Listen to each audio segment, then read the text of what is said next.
All right.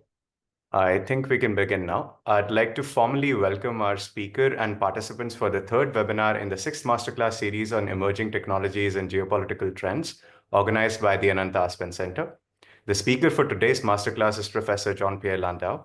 Professor Landau is currently Associate Professor of Economics at Sciences Po, Paris, France. Professor Landau has worked in the French government for most of his career and brings a unique blend of expertise from academia and government. From 2006 to 2011, he was Deputy Governor of the Banque de France. He also served as Executive Director of the International Monetary Fund and the World Bank, as Undersecretary at France's Ministry of Finance and Executive Director at the EBRD. He has been visiting lecturer at Princeton University and visiting professor at SAIS Johns Hopkins. He was also a senior research fellow at the Harvard Kennedy School between 2018 and 2023. Today, he will be speaking on how central bank digital currencies may change international finance. This masterclass series is made possible by the support of Triveni Turbine Limited. So some housekeeping rules before we start the session. Please add your questions in the Q&A window. As the session progresses, we will raise them during the Q&A period at the end of the session. And with that, let me hand over the session to you, Professor Landau. Thank you very much. Thank you for having me. It's a great pleasure and privilege to be able to give this masterclass with such a distinguished audience. I think the topic is extremely timely because we are entering a very sort of new geopolitical era where the question of monetary currency competition between countries is becoming acute. 1 year ago, I thought this topic would be dead because there was skepticism in the world about central bank digital currencies after a wave of enthusiasm 3-4 years ago. Nobody could see exactly the rationale for creating those CBDCs. But now we see that especially with the new US administration, we may be entering a new wave of digital competition across the world with coordinated action by governments and big tech companies.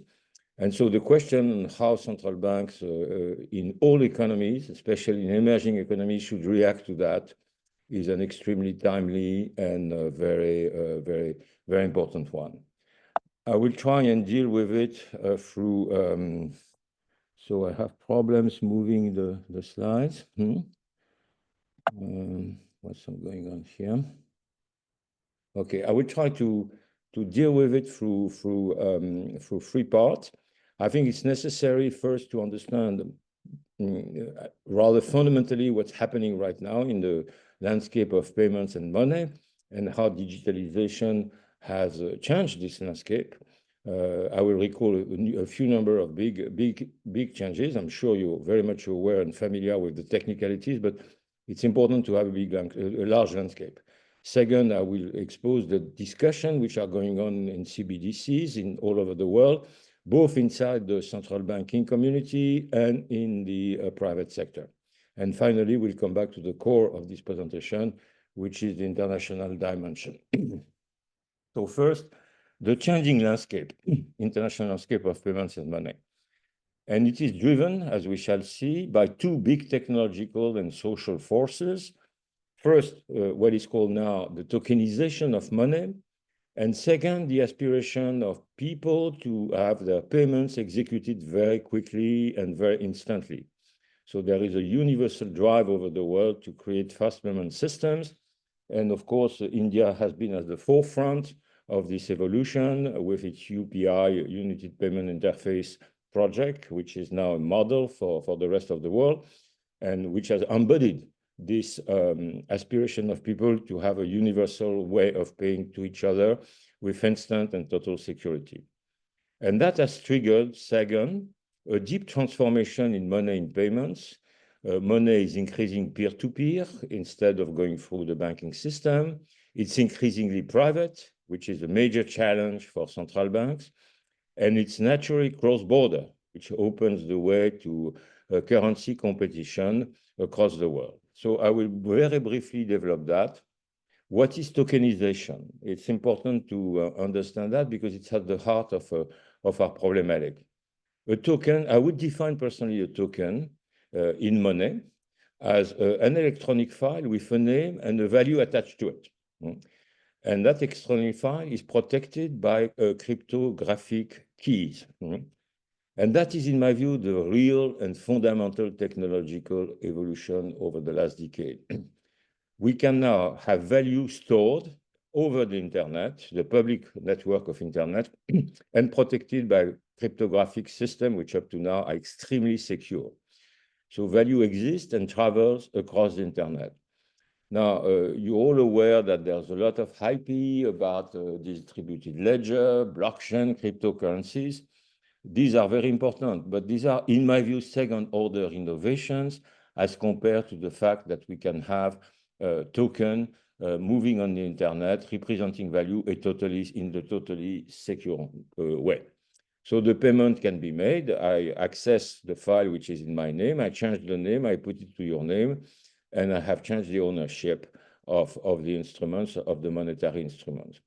This is really the e-cash, which has been envisaged 25 years ago by Milton Friedman, who has a very popular quote saying that we would be able to exchange money in the internet in a totally peer-to-peer and anonymous way. Of course, since a digital file, it has no material existence, it's totally virtual. So contrary to physical cash, which is stored in my pocket, it must be recorded somewhere on the ledger. And as you know, there is a big discussion about the proper ledger, whether it should be centralized or decentralized, whether it should be sequential or not sequential. This is by itself a very important topic, but it's marginal for what we discussed today. But it gives rise to a multiplicity of design, architectures, and as you know, there are about 1,000 literally of cryptocurrency created over the world, and all of them have different design and different method of registering transaction, the consensus, and the structure of the ledger. What is also very important that everything can be tokenized today, and we're going to talk a little bit not only about money, but about finance. We can tokenize security, we can tokenize artworks, we can tokenize real estate, we can tokenize everything. That is, we can take an asset, whichever it is, and represent it through a digital file on the internet, which can be traded peer-to-peer. And that's very important. So tokenization allows for divisibility and fungibility. We can, all of us, earn 1 billion of a Picasso if one day Picasso pictures are tokenized, and we can trade it on the internet. So this is the real, in my view, the real progress. And as long as cryptographic keys are secure, we can envisage an enormous explosion in the tokenization of money and assets. The second driver is fast payment in the banking system. As you know, the problem when you do a transaction is to be paid. This is the problem of finality and settlement. And it's very hard in practice to get the perfect simultaneity between the payment and the obligation to pay. And sometimes there are many delays, and those delays have given in the past to enormous risk, and some institutions have been bankrupt because they accepted too much of a delay between the obligation that they had to receive in terms of payments and the effective implementation of payment. So eliminating this kind of credit settlement risk has been a priority for the financial community over the last 2 decades. It's almost achieved in what we call wholesale payment system, which are payment systems between financial intermediaries, which exchange trillions, literally trillions of dollars every day. And those are working now totally on what's called the RTGS, real-time gross settlement mechanism, where payments are made at the same second where the obligation has occurred. But retail customers like you and me, we want now to be able to transfer money far away, across border, and to achieve instant finality. So there's a huge push all over the world for accelerating and making retail payments cheaper. And this is, of course, extremely important for one particular cross-border payment, which we are all familiar with, and which still has, I think, a big importance for a country like India, which are remittances. So remittances are frequent, small amount payments cross-border. And when they have to go through the banking system, it's extremely slow, it's extremely expensive, and the banking system is not equipped to deal with such payments. So having fast payment system for remittances, for instance, cross-border is going to become will be a big progress. So tokenization, of course, allow peer-to-peer. It's just like cash. It can be exchanged over long distance. I can send $1,100 to my partner all over the world. There's no problem. And of course, since these are tokens moving on the internet, it's not necessary that a bank is involved. So there are a possibility of disintermediating the banking sector, and the tokenization of money in finance is a huge challenge for the banking sector. The banking sector is not without possibility of meeting the challenges by tokening themselves their own deposits, but it's clearly a challenge. And it is going to, the way the banking sector will look at it is going to be very important for us later when we discuss the CBDC. And it's also, as I said, a solution to the problem of correspondent banking, which is the banking cross-border, where you have to go through many, many intermediaries. It's very costly, it's very difficult, and the tokenization allows to circumvent those difficulties. What is very important too is that tokenization allows everybody to create money. Today, a smart developer, not necessarily at the top of her game, but a very smart developer can create a tokenized money, can create a platform. And that's the reason why we have hundreds of cryptocurrency blossoming over the last decade. And some of them with success, some of them with less success. But private money now can take many, many forms. Up to a decade ago, it was only deposit in the banks. Now it can be a very, very different variety of tokens. And as Mr. Carstens, who is the general manager of the Bank of International Settlement, says, everybody can create money. But as he added, the problem is to get it accepted. And so having money accepted means that a lot of people are prepared to hold it and to trade it as a payment instrument or as a store of value.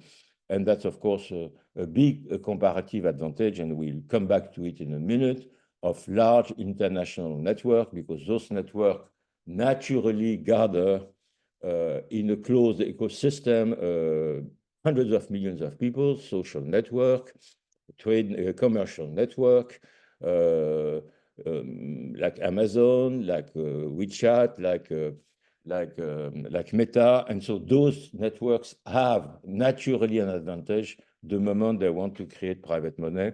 And I suspect that is going to happen. It has already happened once, and it's going to happen more and more in the future. And of course, it's increasingly cross-border. Except in a few countries, the internet is totally open, so everybody can access a wallet or a file, and everybody can hold tokens on the internet, and everybody can hold money in the forms they want, in the currency they want. So this is very important because in some countries where people don't trust the national currency, and there are a few of them, then they can decide to exchange and to hold money and to live in a different monetary system by accessing digital money denominated in different currencies through the internet. So that is the heart of the issue that we're going to deal with in a minute, which is increased currency competition cross-border, which is stimulated and made possible by digitalization and tokenization of money. So that leads me to the second part of my presentation, which is how should central bank in that case react? And this has been an extremely lively and controversial debate in the last 5 years or 3 years. Especially, I would say, in the country where I live and the continent where I live in Europe, because the ECB has been pushing very hard a project of digital euro. I know that India has also a project of digital money, which is at the experimental phase, and we'll come back to this. China has also a project, but in the US do not have a project, and we will come back to it as well. But in the euro area, that project has met with an extraordinary pushback by the banks. And this kind of political, strategical situation is very interesting to discuss. So what is CBDC? CBDC stands from Central Bank Digital Currency. So it's a tokenized digital public money issued by the central bank. So it's a token issued by the central bank.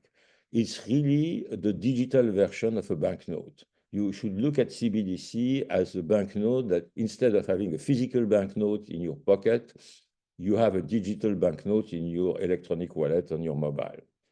And so it's a public money. And so it forces us to rethink about the relationship between public money and private money in our system, right? As I said before, tokenization and digitalization offers an enormous new set of possibilities for private money issuer to issue private money and to make it circulate on private network. And therefore, we have to see whether this is going to be something which should be accepted by central banks as a good evolution, whether it should be resisted or whether it should be accommodated in some conditions. And in many countries, maybe not yet in the case of India, I couldn't check before making this presentation, but in many countries, cash is almost disappeared as a medium of exchange. It's becoming in France, it's still a little bit possible, but in many countries, it's becoming almost impossible to pay in cash. And cash, of course, is the only public money that we as ordinary household citizens, we are allowed to hold. When we hold our money in the bank, it's a private deposit, it's a private claim on a private institution. So it should be, it's a private money, okay? So at the moment, I would say in a non-digital world, we hold both a private money and a public money, but the public money, which is cash, is disappearing. So we are facing a situation where as household and citizen, we may be only holding private money. And the question whether this is acceptable, good, stabilizing, destabilizing, is an extremely complex economic question, and people strongly disagree about it. And that is at the heart of the debate on CBDC. What should be the role for a central bank in a digital world? I think, and everybody I think would agree that the strong case that the central bank should be deeply involved on the digital infrastructure for money, at least at the top of this infrastructure. But whether the central bank should issue itself its own digital money is strongly debated. So let's look first at the question of whether the central bank should be involved on the public digital infrastructure. And here, of course, the model of achievement and reasoning is the UPI system in India.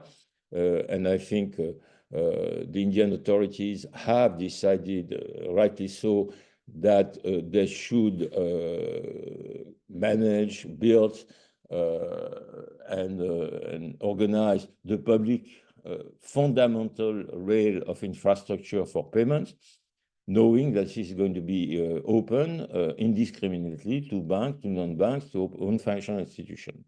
So why would they do that? First, because, of course, these big infrastructure, which cost tens of billions of dollars to build, are a natural monopoly.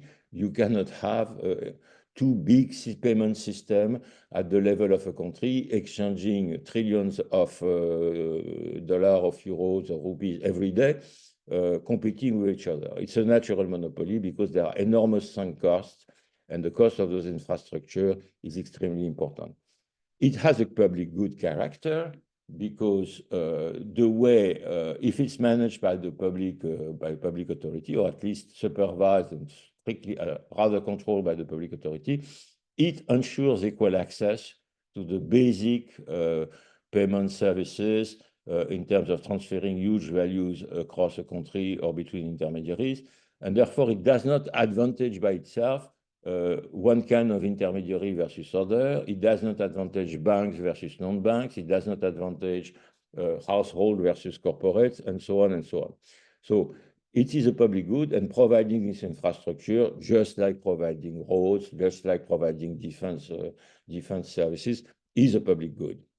And of course, if it's well done and if it's sufficiently open and if it's the application interfaces are sufficiently interoperable, then it helps people to have access to basic payment services, even if they are non-banks.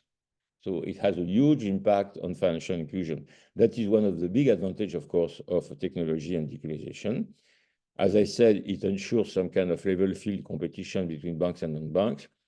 It allows interoperability between different financial systems, and that's a huge potential for the future. Financial systems right now are operating according to some silos. They are sometimes very sparsely and difficultly interconnected. If we have a common infrastructure, a common rail of huge payments to which everybody has access in an undiscriminated way, it matters enormously. So India, as you know, has been through with its UPI a pioneer for the last almost a decade now, and it is still at the frontier. And it has a fantastic system. I don't have time to describe it today, but I would certainly encourage you to have a very close look at it.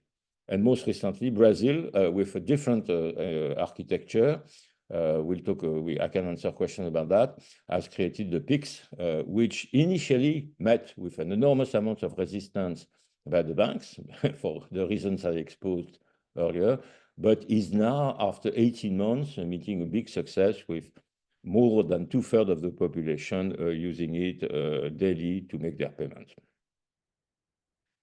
So this is infrastructure, but it doesn't say anything about which money should move around on those infrastructure. And that is the big question where people are currently debating. Where is central bank money, that is CBDC, absolutely necessary? And here we should look, I would say, at the financial and monetary system from a sort of hierarchical perspective. At the top, we have large payment system, again, exchanging billions of dollars every day through major intermediaries. And this, of course, has to be operated very, very carefully. These are, as I said, real-time systems of payment. You cannot afford to have even 10 seconds delay between the moment you should pay and the moment you pay. And they want to exchange, when you have a claim or you want to exchange a value of several $billion, you want to make sure that the instruments, whatever it is, whatever its form, which is used to exchange value, is perfectly safe. And from that perspective, there is no rival to a liability of the central bank, a public money. And already all large payment systems in the world are using central bank money at the top. This is not challenged, and that's a big power of central banks, of course, because it allows them to make monetary policy, which is another topic. So tokenization is reaching that corner of operation. Basically, we could come back to it, but instead of exchanging accounts at the central bank during the day, which involves writing debits and credits in your account at the central bank, banks could exchange tokens during the day, which are representative of central bank money, which are as safe and as flexible as central bank money, and settle the difference by end day through moving to their account. So this is certainly a road that many central banks in the world are taking. There is no controversy that tokenization of central bank money, the creation of what people call a wholesale CBDC, is certainly the way to go. And this is going to lead to an enormous modernization of interbank payments for the benefits of the whole economy. Now, when you go down the hierarchy of payments, you get to intermediary of retail payment system, that is between you and me, between me and my merchant, between and so on. And the question is whether we need public money at this level. Okay? We all have extremely efficient and performant apps on our mobile. We can pay with that. They're all private. It's very safe. It's very fast. It's very convenient. Why should we have public money at that level? And that is clearly the question that a lot of people who are not fanatic about CBDC are asking every day. And I'm sure you had echo of this debate because I'm sure that a lot of business participants and leaders may be expressing some kind of skepticism.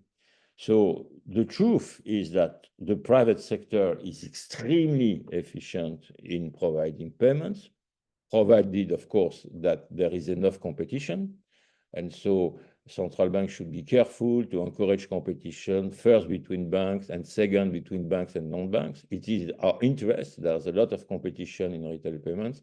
And of course, digitalization has triggered a wave of enormous competition. So we all can pay much more easily than we could do 10 years ago, including cross-border. That's a very, very big plus.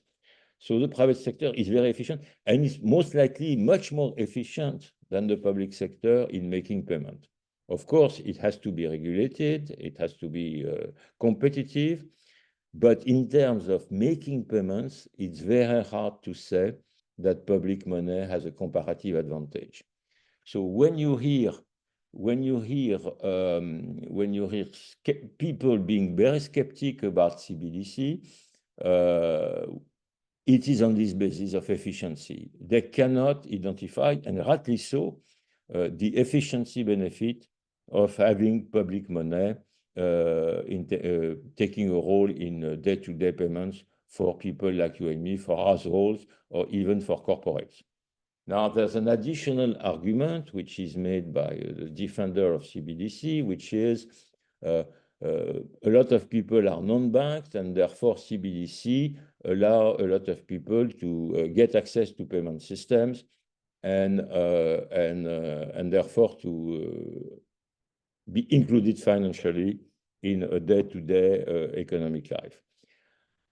This is not absolutely an over decisive argument. We can certainly ensure financial inclusion by regulation, by competition, by creating obligation for private providers of payment to reach the totality of population. And I would note, for instance, that the e-money system in Kenya, which is called M-Pesa, which is totally privately operated, has reached 70 million people who can have a daily life totally on their mobile, financial life with no bank account, nothing at all, and it works perfectly well. So if I try to be sort of devil's advocate, there is no real, at this stage of the reasoning, no real case for making a CBDC. So what is the dilemma? Okay, the dilemma is the following. And I would put it in sort of a very simple term. For the last maybe 500 or 600 years, we hold access to a money which was issued by the sovereign, whether it was a gold coin, whether it was a banknote. So we hold at the security as household to be able to hold public money, a money guaranteed by the government, by the state. And you have a lot of economic theories which tell you, yes, it is necessary. The money is ultimately a creation of the state. So to the extent that private money flourish, they can only flourish because they have some kind of implicit or explicit backing by the government. And we all have our public officials in all our countries saying, okay, the deposits we have in the bank, they are private, but they are redeemable, they are convertible into public money, which is at the moment cash. But if there's nothing to convert this deposit into, what does it mean? What is the role of public money? So that is the big dilemmas of the CBDC. The central banks may provide, they have the ability to provide something which is very important for us, which is a totally safe asset. There is no safest asset than a claim on the central bank or a liability of the central bank. It won't lose its nominal value. It may lose its real value if the central bank inflates the currency, but it will never lose its nominal value. I always sure that €1 banknote or €1 banknote have a nominal value of €1, €1. I'm not sure about the bank deposit because if the bank is in trouble, that may change. So that is basically a very, very important fact. And we may want to do that, and we can see that in period of uncertainty, people rush to public money. They want to access the central bank balance sheet one way or another. They want to hold currency. They want to hold cash because it is a good store of value. So as much as the public money doesn't have a role in terms of comparative advantage in terms of making payment, it has an enormous comparative advantage in terms of store of value where you can park your money in the safest possible way. But of course, if we do that, we destabilize the bank. The bank live on a large deposit base. And if we have an alternative to invest large amount in public money, some of us will do it permanently. Some of us will do it when we are uncertain about the future. And the business model of the bank, which is based on issuing deposit at very cheap or even free interest rates, will be heavily destabilized. And that is the debate that we have now in Europe. We would like to push, the central bank would like to push the digital euro as being widely accepted and used in the euro area. The banks are pushing back because they're afraid it will destabilize their business model. And of course, the European economy especially is very, very dependent on the banking intermediation, which does 75% of the credit. So that's the dilemma of central bank. They would like to push the CBDC for some reason. I'll come back to it, but there is a pushback. So how can we solve it? And I think looking at the international dimension helps us very much to solve this dilemma. Okay. To make it short and announce, in my view, the main argument, the reason why we may want to have a CBDC is not so much a reason of efficiency. There is no efficiency ground to defend CBDC. It's a question of sovereignty. It is very difficult in an interconnected world through digital networks to think that we can defend monetary sovereignty if we don't have a public money available to citizens. And that is the basic reason why I think central banks should keep the option of issuing CBDC in the future.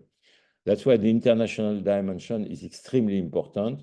I don't think a country which is totally closed for itself may want to necessarily issue a CBDC, but a country open, which is open to currency competition from abroad, which is open to competition by the dollar, by the euro, maybe in the future by the Chinese currency, those countries should really, really think about how they should preserve their monetary sovereignty by issuing a CBDC. So we'll look at that into two parts: digitalization, the new currency competition, and the role of CBDC to resolve that tension. So we have, as I said in the first part, the essential characteristic of the current environment is that money can move very easily across border through digital network. So we can have very easy what is called currency competition. That is to have a foreign currency offered and used by foreign providers or authorities. And then the CBDC allows us to protect our monetary sovereignty, especially in the new geopolitical environment. So let's look at the currency competition in digital world. Something happened 5 years ago already, and that was a wake-up call. So maybe some of you don't remember that, but Meta, which was still called Facebook at the time, had a project to create a totally new digital currency, which was called Libra. And Libra was to be circulated on Meta network, 2 billion people, 2 billion people. So it's almost an economy or a monetary system. And it would be denominated in its own unit of account. So you had one Libra, which was supposed to be referring to a basket of currency, like the SDR, which is the currency issued by the IMF. but it was still denominated in its own currency. So we were faced, it was a big shock, I can tell you, for all the monetary authorities. We were faced by the prospect of having a totally private currency, totally private, controlled by a totally private entity, uh, with circulating of a network of 2 billion users. So the question of acceptability was immediately solved. You know, you immediately had a network of 2 billion people interacting daily with each other. We could rally to this currency. Denominated in its own unit of account, a sort of autonomous economy cross-border. And it was a potential model for something which I called with some co-authors in the previous paper, what we call a digital currency area, which is private money operated on large network cross-border. Okay? And that came as a big shock. The story of Libra is very interesting because it was killed, I would say, by what I would call 1,000 cuts. So regulatory authorities pile up requirement over requirements. They discouraged the participants, and the project was abandoned after a couple of years. But of course, you can trust that all monetary authorities have that in mind. It has totally changed their approach to the issue of digital money, which they did not consider very seriously before. And now we have what is called the possibility of global stable coins. So these are digital money which are backed by by portfolio of assets, securities, gold, money, whatever, and which could potentially also circulate over the internet.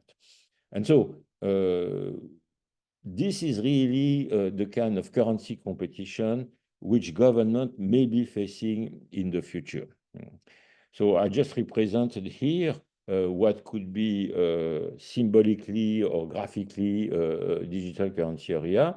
So you can be in country A, you can be in country B, you have your own sort of central bank, you have your currency, but half of your population spend their life on an international network, whether it is a social network like Meta, whether it's a commercial network like Amazon, whether it's either one, like the two Chinese, WeChat and Ant Financial. And these people progressively start trading, exchanging, and counting on a currency which is not yours. And that is the moment where you have lost your monetary sovereignty. So this is important to understand exactly what is the core and essence of monetary sovereignty. Monetary sovereignty is the control of your unit of account. It is a situation where the resident of your countries contract, count, get into debt, and price their exchanges in your national currency. Okay? That is what you absolutely want to protect. You don't want to have in India people starting to contract in euro or in dollar to a large extent. That's dollarization, and then you have lost your monetary sovereignty. That is the key, controlling the unit of account. And the big mistake that Libra made was to introduce their own unit of account, and that triggered the resistance of all the governments and ultimately doomed the project. But of course, future attempts could be made, for instance, by denominating a currency like this, either in dollar or in renminbi or in euro or in rupees. And so you may have monetary instruments moving around the borders under the technical name of global stablecoins, it doesn't much matter, but which would be accessible to millions of people independently of their countries of residence, right? And so that may be extremely, extremely threatening for monetary sovereignty. And again, losing the control of your unit of account as a central bank is losing your monetary autonomy and sovereignty, because everybody would not care about what you're doing, whether you raise interest rates, lower interest rates, whether you increase the quantity of money or not. They start moving and living and and counting and pricing in something that you don't control. And that's very dangerous. So the current risk, task sharing between private and public money is actually very smart. So the private money does the payment, they do the transaction, they take over all what is necessary from a point of view of efficiency and flexibility. But the public money is there in the background. It is the backing of everything, and it imposes the unit of account. So we may have 20, 100 payment service provider competing. As long as they still use the rupee for counting, monetary sovereignty is preserved. And so that is the risk that central bank want absolutely to avoid. They want to avoid that network operate on their territories using a different unit of account. Here I have put a graph on, but and of course, as I said at the beginning, we are now, we are entering maybe a new geopolitical environment. So over the last 3-4 years, this possibility of currency competition have been reduced for two reasons. The first reason is that, as I said, Libra was killed by the governments and the regulatory authorities. The second reason is that the way the Chinese authorities have managed their own monetary expansion. 5 years ago, 4 years ago, as you know, there are two big digital money issuers in China. The first is WeChat, which is originally a social network but has now its own currency. And the second is Ant Financial, Alibaba, which also is a commercial network but also issued its own digital money. Both digital money are denominated in the yuan, in the official Chinese unit of account. And everybody expected that on the basis of the extraordinary technological development, their commercial dynamism, they would progressively expand abroad. And that would be the way the Chinese currency would be internationalized through networks of payments and people getting used to pay and count and denominate and price in renminbi. That has not happened because, for a very interesting reason, I think the Chinese government and the Chinese central bank saw them as a threat to their own sovereignty and autonomy, although they use the domestic unit of account. And as you know, they've been downsized and some of their managers have been removed. And now they're basically still very, very efficient, important actors. But I don't think they will be engaged, at least in the short run, in a period of international expansion. So these are the two reasons, the demise of Libra and sort of downsizing of the Chinese currencies, which put on the back burner a little bit the question of currency competition and the question of whether we should have a CBDC. But now we have a new US administration. That new US administration, which take power in January, is very, very close to the digital money business, very close to the crypto community, and has indicated that they might want to promote the use of global dollar stable coins in the future. So we may be entering a new phase where we may face a currency competition from big networks using dollar-denominated digital money and starting to circulate them all over the world. And of course, we don't have time to discuss that in details, but issuing your own money makes a lot of sense if you have a large network. It solidifies your network, it reinforces the locking effect that people feel when they are in your network. They feel they can spend all their life on your network. So if you have a big commercial network, if you have a big social network, it makes sense to try and issue your own currency. So there is a scenario, I'm not sure, but there is a scenario where big companies like Amazon, like X, Elon Musk, together with some big banks, start issuing global stablecoins with the blessing of the US administration. And so we may be entering a new phase of digital currency competition. And that, of course, make the creation of CBDC much, much more relevant. I find it very significant that the countries which are the more dynamic and active now in creating CBDC are countries which are, I would say, middle-sized emerging economies. So countries which want to protect their monetary autonomy, they're large enough to want to protect their monetary economy, but they are not big enough to resist the pressure of international currency competition if they don't have their own technical and technological devices. So we are entering a very interesting period. And as I said at the beginning, this topic is more timely now than it could have been 12 months ago.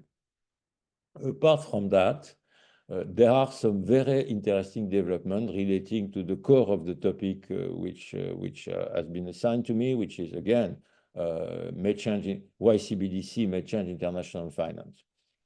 And what we see a little bit developing experimentally and tentatively, but it's very interesting. A lot of countries are thinking to creating their own CBDC. So as I said, middle-sized or medium-sized or big-sized emerging economy, Europe, are thinking of creating CBDC. Creating CBDC most likely may involve enormous infrastructure investment in the ledger, in the interconnection, and so on. And so there is an opportunity here to innovate drastically in terms of cross-border payment. What usually impedes the development of cross-border payments is the fact that each country has its own legacy infrastructure. You have invested billions of dollars in a system, and you don't want to make that system obsolete prematurely because you will lose a lot of money. But if we are in a phase where everybody moves in the same directions, creating new infrastructure, implementing new system, then there is a case to be made that those movements are made in a coordinated way and that we create platforms in which countries develop their CBDC, but their CBDC may be interoperable with each other. And that would create an enormous potential for making cross-border payments, both in small and large volumes, much more efficient. So that's another way where CBDC could change apart from competition, and actually the contrary of competition, for cooperation, CBDC could change enormously the dynamics of cross-border payment. That is going to be very interesting because who is going to cooperate with, who is going to create common platform, and so through the way of big high-tech system made more or less interoperable, we can see the emergence of new sort of quasi-currency blocks, which may reshape both the architecture of payments and the architecture of money at the global level. So again, I will conclude on that. This is a very, very timely topic, very interesting. Things are changing, things are moving. And all of us, we are both facing the pressure and the challenge of international currency competition in the future. Difficult trade-offs, as I said, between public and private money, and also a possibility of cooperating through developing common technology and common platform and reshaping the world system in a very, very different way. I hope I haven't been too long, and I thank you very much for your attention. Thank you, Professor. And with that, we can move on to the Q&A. So the first question is, do you think CBDCs are a reaction from governments who want to retain traditional economic control and only created them as a response to more decentralized cryptocurrencies like Bitcoin? I would give a nuanced answer to that. I think a cryptocurrency decentralized, Bitcoin, have created a wave of innovation. And we were all very indifferent to retail payments and especially cross-border retail payments. Until 5 or 6 years ago, 7 years ago, it was not on the map. It was not on the policy agenda. Now everybody wants to do it. And I don't think Bitcoin is a good instrument of payment. I think I have a lot of problems with Bitcoin from that perspective. But we must thank the Bitcoin promoters because they have triggered a wave of innovation in cross-border payments that all the world will benefit. Now, of course, if you are sort of a libertarian, if you think money should not be in the hand of the state, and in the crypto community, there's a huge sort of current of thought on that. Yes, you don't want CBDC to be promoted. And there is suspicion, of course, that by promoting CBDC, governments want to suppress your anonymity, suppress your privacy, introduce surveillance. So that's one of the problems that the promoters of CBDC have to confront, and they have to give guarantees and credible guarantees on that. But fundamentally, I think the case for having a sovereign money accessible to each citizen is very strong. Thank you for that answer. So the next question is, do you think CBDCs will have a direct impact on revenues of the governments issuing them? Will there be an upswing in the revenues collected from indirect taxation?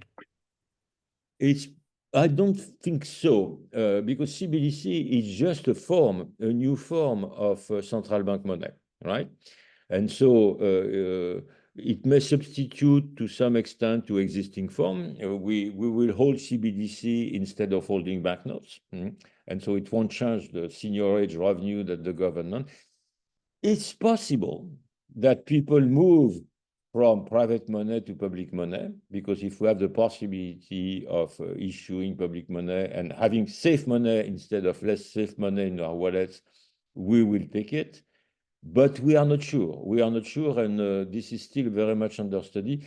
And this is certainly not the motive why central bank would issue CBDC. I think actually at the moment it's going to be very costly in terms of investment, and cash is very costly to operate as well, as you know.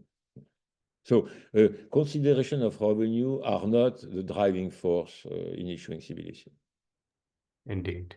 And the next question is, do you think CBDCs will be the silver bullet for stopping sanctions evasion, especially when it comes to nations sanctioned by the West, such as Russia, Iran, or North Korea? So I very well understand the question, and I would say indirectly alluded to it when I ask who's going to cooperate with whom and who's going to establish a common platform with whom. And of course, there is this aspiration of a lot of countries to escape the domination of the dollar on payments and on money, and to create alternative systems. So maybe technologically there's an opportunity for them here, but you will have to build a whole network, you will have to get it functioning, and you will have to get it accepted. So I'm very skeptical right now that there is an alternative to the current monetary arrangements, which could emerge in the next 5-10 years. Beyond that, we don't know, of course. There have been changes in domination of currency, but there is a lot of inertia, a lot of hysteresis effect, and networks effects are extremely powerful. So to get out of a network and change the whole adhesion to a monetary network is extremely, you need huge forces. I think CBDC is very secondary in that perspective. I think what we may have is different currencies competing with each other and having the digital tool to compete with each other. And again, that's what we expected China would do 5 years ago. But it seems that the private Chinese operator are frightening the government more than they see it as an opportunity. So the government has decided that the private Chinese money issuer were more a threat than an ally, and that's why they downsize it. It's very interesting because you have both governments competing with, you have three governments competing with each other, governments competing with private, and private competing with each other.